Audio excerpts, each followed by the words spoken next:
Awards. Live Monday, April 11th on CBS. A rancher in Colorado, fed up with wolves preying on his cattle, is now trying a new approach: guard donkeys.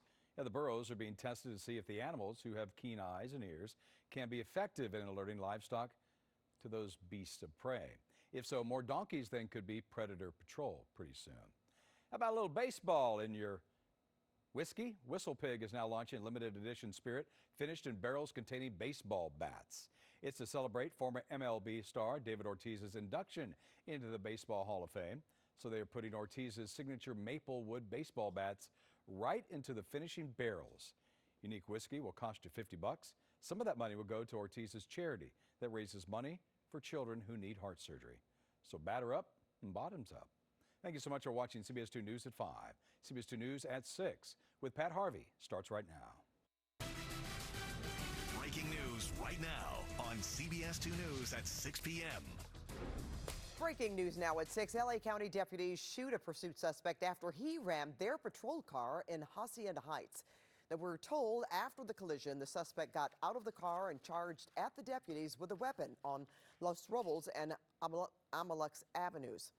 This reportedly all began as a family disturbance in which the suspect had a gas canister. The suspect's condition is unknown. And more breaking news, Will Smith has just announced he is resigning from the Academy of Motion Pictures. CBS 2's Juan Fernandez is live in the newsroom now with more on this one. Well, Pat, the move comes 5 days after the actor shocked Hollywood and the world when he slapped comedian Chris Rock during the Oscars. Oh. Rock had just made a joke about Smith's wife, Jada Pinkett Smith's medical condition. He also yelled at Rock to keep his wife's name out of his expletive mouth. This afternoon, Smith admitted his behavior deprived other winners of their full moment in the spotlight, and he will accept any discipline the board hands down. The actor also apologized again to the Academy, his fellow nominees, and Rock for his actions. This morning, Will Packer, the producer of this year's Oscars, spoke to ABC News about the shocking ordeal. He spoke about the standing ovation Smith got for his Best Actor win just minutes after he slapped Chris Rock. The people in that room who stood up for somebody who they knew, right? Who was a peer, who was a friend, who was a brother, who has a 3 decades plus long career of being the opposite of what we saw. The Academy just sent out this statement saying, "We have received and accepted Mr. Will Smith's immediate resignation from the Academy of Motion Picture Arts and Sciences.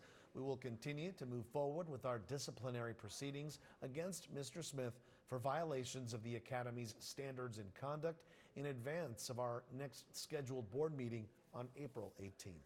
Packer said the LAPD was ready to arrest Smith on the spot, but it was Chris Rock who stopped them. We'll have much more tonight on CBS 2 News at 11. Pat, back to you. All right, thanks so much, Juan. An attempted kidnapping caught on camera in Orange County. A teenage girl screams as a man tried to shove her into a car while she was walking home from school. Investigators say the man was sitting in a truck parked on West Ball Road near Magnolia Avenue. The 13-year-old girl's piercing screams are recorded on a door camera. And as she was being grabbed, she was also kicking. Witnesses were also screaming and yelling, which spooked the suspect. He got into his white pickup truck and just drove away. I'm worried. My son is right here. It's really crazy. It was on daylight. I hope they catch this guy because that's pretty sick. Police are now looking for that suspect. They say his white Ford pickup truck has a gray tool rack in the back. Brazen and bold thieves are hitting high fashion stores in Beverly Hills, putting themselves and shoppers at risk. In response to a rash of robberies, the Beverly Hills Police Department is upping its game to stop these crimes. Yesterday afternoon, 2 suspects ran into the Louis Vuitton store and tried to get away with the jacket. Both were eventually arrested. Last Tuesday, a group of thieves armed with sledgehammers hit a jewelry store's front window, smashing and grabbing an estimated $5 million worth of bling. Beverly Hills police say their goal is to prevent this type of criminal activity and solve crimes with the use of technology. We've added additional cameras to the already thousands of cameras that we have.